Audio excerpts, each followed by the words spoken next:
এই চ্যানেলে সম্প্রচারিত সকল খবরই সচেতনতামূলক এবং শিক্ষণীয়, কোনো কিছুই প্রভাবিত নয়। তৃণমূল সংগঠনের একটি নতুন সংগঠন আজ আত্মপ্রকাশ করল এবং তার মুখ শশী পাজা।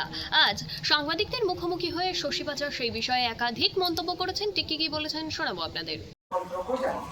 এবং সেই সমস্ত রেশনালাইজেশন অফ সার্ভিসেস যেটা বলে সেটা চেষ্টা করছে, আরো নিয়োগের চেষ্টা করবে। রিক্রুটমেন্টে যদি বারবার মামলা করে, আমাদের বিরোধীরা এত বড় বড় কথা বলে বারবার যদি গিয়ে মামলা করে, তাহলে রিক্রুটমেন্ট ব্যাহত হয়। সুতরাং সেই জায়গায় রাজ্য সরকার চেষ্টা করছে আগামী দিন আরো এই রিক্রুটমেন্ট ইত্যাদি হবে। জানি তো নির্দিষ্টভাবে একটা HRD গঠিত আছে।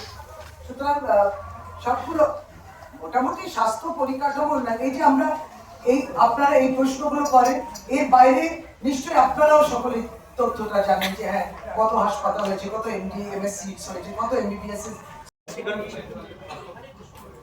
না দেখুন, যে মেয়েকে হারিয়েছে তার প্রত্যেকটা সেন্টিমেন্টকে ব্যাখ্যা না করাই উচিত। প্রত্যেকটা সেন্টিমেন্টকে আমার মনে হয় অ্যাপ্রিশিয়েট করা উচিত।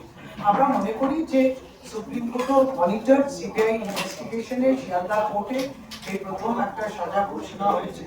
তারপরে নিশ্চয়ই চলছে যে তারা সন্তুষ্ট নয়, তারাও হাইকোর্ট কিংবা সুপ্রিম কোর্টে অ্যাপিল করছে। তাদেরকে শ্রদ্ধা এবং নমস্কার।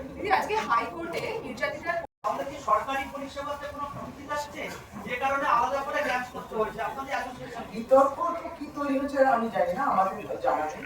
আমরা মনে করি, দেখুন আমিও একজন নির্বাচিত বিধায়ক, ডক্টর রামাচার্যজিও বিধায়ক।